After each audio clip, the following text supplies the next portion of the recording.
How we doing, guys? Good. How are you today? I'm good, thanks. I'm good. I just wanted to do a quick show of hands first. How many of you, if you got the opportunity to rock it once again, would take on the amazing hairstyles that you all had in this movie? Just a show of hands. Not a single one. Well, Austin, let's start with you, sir, because this clearly seems a little autobiographical when it comes to Mr. Kevin Smith, because Brian definitely seems like a character that's close to his heart, perhaps even inspired by other friends named Brian.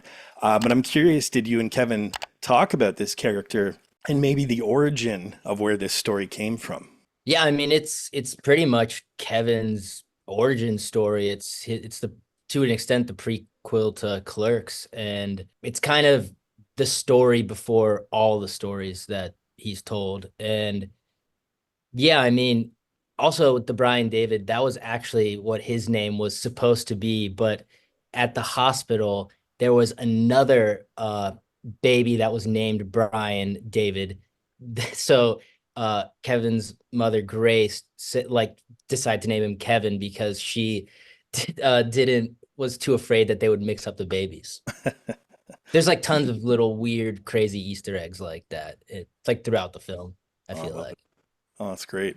Sienna, there's a lot of sentiment, obviously, for 70s and 80s cinema in this movie. Your teenage years obviously weren't that long ago, so I'm kind of curious if you see the future Kevin Smith 40 years from now making a movie about the 2020s, what do you think are going to be the films that they reference as the classics of today?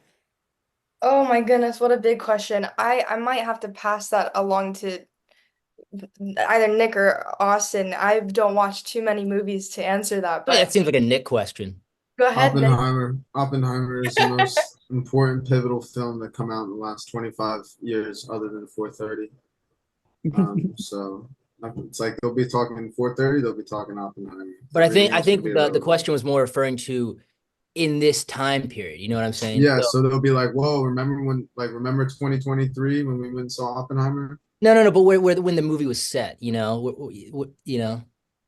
I'm sorry, am I not understanding the question here, No, Austin? Because I'm you almost don't. positive. You totally Uh, got it. Yeah, I think okay, yeah, I like what you're thinking is 40 years from now, maybe, they're going to have kind of a version of Barbieheimer, hmm where it's 30heimer. They're going to put yeah. the two together, yeah, back to back. Well, Nicholas, let's stick with you because the more I think about this movie, the more I can't help but kind of compare it to Mallrats, that it Hmm. is kind of again, a little bit of an origin story when it comes to Kevin Smith, like Austin said. Um, your character seems to be akin with some of the classic Smith characters that we've gotten before, like Jason Lee's character in Mallrats. He's charming. He's kind of sex obsessed, let's say, things like that. So I'm curious, did you get a chance to talk to Jason, or if that wasn't even an influence, what was your influences for your character? I did get to be around him, but I didn't speak to him. I was lucky enough to be on set a day that he was working. I don't think it's in the film at all, but he had what appeared to be incredibly stuffed tidy whities underneath Yeah, his he was in his robe. whitey tighties. Or he's the most incredibly endowed man ever to walk this earth. But that's besides the point. Yeah, Kevin, like you're saying, he has these very iconic machismo type of characters that are these very Pepe Le Pew type of guys, Jersey guys, really. And I suppose he got a lot of that from his good pal Ernie. So I got to go right to the source in a way. Um, but as far as asking Jason about it, no, I didn't. Never just got to observe and admire his artificial or real package from afar, whichever it was. Uh, I love that you said Pepe Le Pew and then Jersey guy Mm. right after. yeah. Same thing. Yeah, totally, totally. I really hope that's a deleted scene on like the DVD or something, just Yeah, so for you sure. can see how how he was packing. Well, Reed, let's go to you, sir, because I got to say, as much as some of the characters are remind me of, former Kevin Smith works, your character, Belly, actually reminds me of a buddy of mine because you have the same complexion. And believe it or not, in the early 90s, he was rocking that rat tail. And then he became, believe it or not, one of the biggest badasses in our friend group because he's now a fighter pilot for the Canadian Air Force. So what I love about this is they're always underdog stories, right? But what do you think? What do you think is it about Kevin Smith that he can create these lovable losers that we all relate to? That is such a good question, and it's made me want to stop being an actor and go become a Canadian fire pilot, fighter pilot. But I think, I mean, I hope Kevin doesn't mind me saying this, but I feel like in some ways he views himself a little bit like a lovable loser. Like I think that's kind of how he moves through the world, is like a geek with a lot of passion and talent, and that's something I really related to as well. Of like, I don't necessarily like to view myself as an underdog because I like to believe we all have great capacity and strength, but I am a newcomer in many ways. So I guess in that way, I was a little bit of an underdog. But I think Kevin is really good at writing them because he understands them. For better or worse, I think it's part of who he is and part of his story and how he came into the scene. And who doesn't love a little bit of a nerd with a lot of heart? Well said, yeah. Who eventually thank become you. fighter pilots. Yeah, yeah. Yeah, who become fighter pilots and grow rat tails. I mean, that's as iconic as it gets. I think sadly he had to cut it off when he became part of the military, but you know that he had a long run with that anyways. Yeah. Who do I have to write to change that law? I'll contact somebody. Yes. Love it. Austin, when Brian's having a conversation with the quote unquote hot usher when she's out on a smoke break, that was such a great speech because I think it relates to anybody like us who love the movie business, right? And they were talking about, you know, the movie that kind of made them want to be a director or a writer. So I'm curious, and I kind of want to go around with all of you. What do you think was your cinematic awakening? Was there one moment that you can kind of pinpoint?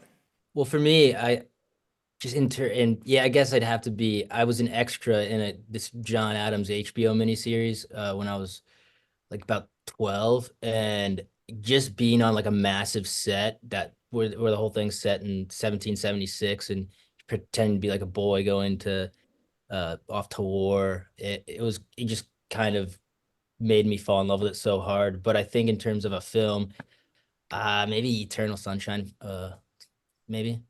That's a great choice. Good. Nick, what about you? What was your cinematic awakening? Man, I guess I've loved movies as long as I could remember. So there's been so many different, I guess, moments that have transitioned me from just a fan, from as like a little boy liking watching explosions, to I want to get involved and do this for a living. But I think when I started watching James Dean movies in college, that's pretty much me. That was it. That guy was his performances were great. I guess Rebel or Giant. You know what? Now that you say that, I can definitely see some of that James Dean swagger in Bernie. So thanks. High praise. That makes a lot of sense. Well, Siena, let's go to you because I wanted to ask you about your cinematic influences, but you just admitted maybe you don't watch that many. So if you didn't kind of grow up on the 80s classics, you know, they were too far before your time. What was your 80s education for this movie? Did you have to go to the library and like dust off some old microfiche, you know, that kind of stuff? I'm gonna take an answer that Reed had said previously. But a lot of 80s music. My whole family is just really into oldies and I think that's kind of where I get my inspiration. So I think even just rocking up to set in some headphones was just it was a nice way to set the tone for the day. But I can't even, I don't know if this is an 80s movie or not, so I'm gonna feel insane if I say this and it's not. But I will say I love Good Will Hunting, and that was, I'd say, a cinematic awakening for me. I can answer that. What is it? Not 80s? What is it? It's 1997, That was I think, but No, that was last year. That was last year, Sienna. They made that last year. What is it? Are you saying that because it's got actual, like, Kevin Smith produced it, or you don't even know that? No, I'm not saying it's And Reed, what about you? 80s education or, you know, cinematic awakenings for you? Yeah, cinematic awakenings for sure was Tim Burton movies. I mean, I cannot wait for Beetlejuice. Beetlejuice was one of my favorite movies as a kid, as well as Edward Scissorhands. And I remember watching those movies and just being like, I want to do weird shit like that. So those were for sure the things that got me into wanting to make movies. Oh, I love it. That's a great choice. I think that was it for me too. Austin, this might be my last question, but I just got to ask, the one fun thing that I really love about this movie is all the kind of meta jokes that we make about the business nowadays. So the fact that people stay to watch after credit scenes. Again, kind of in the vein of what I asked Siena, what do you think 40 years from now is going to be something that we look back at this day and age and we can't believe we did it when it came to movies? I feel like Nick has a very good answer for this because he's the person that stays till the very end of the movie. And I can't not let him have this question. So I apologize. I don't even have an answer because I was so focused on what your answer was about to be that completely Oh, shit, I'm robbed sorry, any man. sort of I thought. didn't Yeah. realize. I think later down the line, I think people will look back and be like, how in the hell did we not realize that technology in robots in AI was going to destroy humankind? For sure. Not even film, drop. just humankind. No, like in films, like we've had enough films of it. I think it's just gonna be an insane thing. Like we had the blueprints, and it's come to life. All right. Well, on that note, Great way to end it. Yeah. Great way to. with the end of humanity. Yeah. I love it. Thanks, Austin. Well, All right. on that final note, if we could swing back to that question that I refused to answer 4.5 minutes ago, I just want to leave us with a very depressing thing to think about. Anyways, appreciate your Technically, it's time. an evolution if we really think about it. You know what I mean? Appreciate you. Yeah. It's a pleasure to meet you, man. So everybody Thank you so much. basically go watch 4:30 before the world ends. We'll just say it that way. Yes. Yeah. September Yes. 13th. There you go. Thanks, guys. Take care. See ya. Thank you, my friend. Bye, Mike. Hey, Real students, thanks for watching. If you want to subscribe to Real School, click that round Real School logo right beside me. Also, click that damn notification bell so you're aware of all of Real School's new content. You can follow me on Twitter, and of course, if you get anything out of Real School, you can always give a little back. Just click the link in the description below or the button down there, and you can become part of my Patreon team.